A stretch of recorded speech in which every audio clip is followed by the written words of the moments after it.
सुदामा एक गरीब ब्राह्मण था। वह और उसका परिवार अत्यंत गरीबी तथा दुर्दशा का जीवन व्यतीत कर रहा था। कई कई दिनों तक उसे बहुत थोड़ा खाकर ही गुजारा करना पड़ता था। कई बार तो उसे भूखे पेट भी सोना पड़ता था। सुदामा अपने तथा अपने परिवार की दुर्दशा के लिए स्वयं को दोषी मानता था। उसके मन में कई बार आत्महत्या करने का भी विचार आया। दुखी मन से वह कई बार अपनी पत्नी से भी अपने विचार व्यक्त किया करता था। उसकी पत्नी उसे दिलासा देती रहती थी। उसने सुदामा को एक बार अपने परम मित्र श्री कृष्ण, जो उस समय द्वारका के राजा हुआ करते थे, की याद दिलाए। बचपन में सुदामा तथा श्री कृष्ण एक साथ रहते थे तथा सांदीपन मुनि के आश्रम में दोनों ने एक साथ शिक्षा ग्रहण की थी। सुदामा की पत्नी ने सुदामा को उनके पास जाने का आग्रह किया और कहा, श्री कृष्ण बहुत दयावान हैं, इसलिए वे हमारी सहायता अवश्य करेंगे। सुदामा ने संकोच भरे स्वर में कहा, श्री कृष्ण एक पराक्रमी राजा हैं और मैं एक गरीब ब्राह्मण हूँ। मैं कैसे उनके पास जाकर सहायता मांग सकता हूँ? उसकी पत्नी ने तुरंत उत्तर दिया, तो क्या हुआ? मित्रता में किसी प्रकार का भेदभाव नहीं होता। आप उनसे अवश्य सहायता मांगें। मुझसे बच्चों की भूख प्यास नहीं देखी जाती। अंततः सुदामा श्री कृष्ण के पास जाने को राजी हो गया। उसकी पत्नी पड़ोसियों से थोड़े से चावल मांग कर ले आई तथा सुदामा को वे चावल अपने मित्र को भेंट करने के लिए दे दिए। सुदामा द्वारका के लिए रवाना हो गया। महल के द्वार पर पहुंचने पर वहां के पहरेदार ने सुदामा को महल के अंदर जाने से रोक दिया। सुदामा ने कहा कि वह वहां के राजा श्री कृष्ण का बचपन का मित्र है तथा वह उनके दर्शन किए बिना वहां से नहीं जाएगा। श्री कृष्ण के कानों तक भी यह बात पहुंची।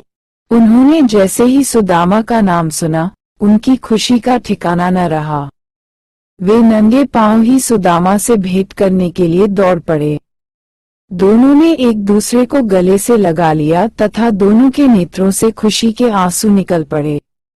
श्री कृष्ण सुदामा को आदर सत्कार के साथ महल के अंदर ले गए। उन्होंने स्वयं सुदामा के मैले पैरों को धोया। उन्हें अपने ही सिंहासन पर बैठाया। श्री कृष्ण की पत्नियां भी उन दोनों के आदर सत्कार में लगी रहीं।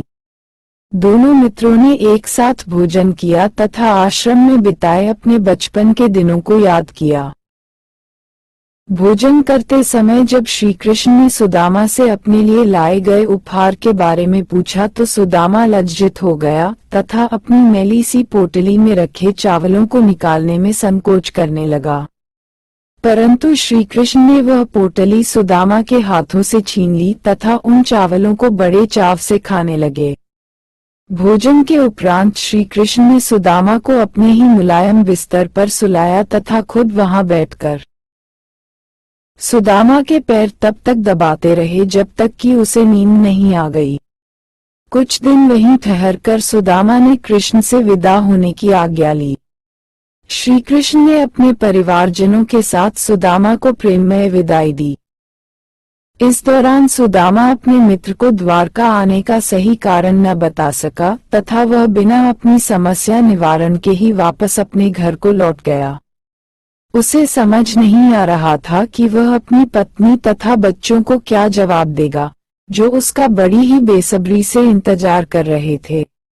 सुदामा के सामने अपने परिवारीजनों के उदास चेहरे बार बार आ रहे थे। परंतु इस बीच श्री कृष्ण अपना कर्तव्य पूरा कर चुके थे। सुदामा की टूटी झोंपड़ी एक सुंदर एवं विशाल महल में बदल गई थी। उसकी पत्नी तथा बच्चे सुंदर वस्त्र तथा आभूषण धारण किए हुए उसके स्वागत के लिए खड़े थे। श्री कृष्ण की कृपा से ही वे धनवान बन गए थे। सुदामा को श्री कृष्ण से किसी प्रकार की सहायता न ले पाने का मलाल भी नहीं रहा। वास्तव में श्री कृष्ण सुदामा के एक सच्चे मित्र साबित हुए थे, जिन्होंने गरीब सुदामा की बुरे वक्त में सहायता की। शिक्षा। इस कहानी से हमें ये शिक्षा मिलती है कि हमारे कई मित्र केवल हमारे सुख के ही साथी होते हैं। दुख के समय वे सब हमारा साथ छोड़ देते हैं।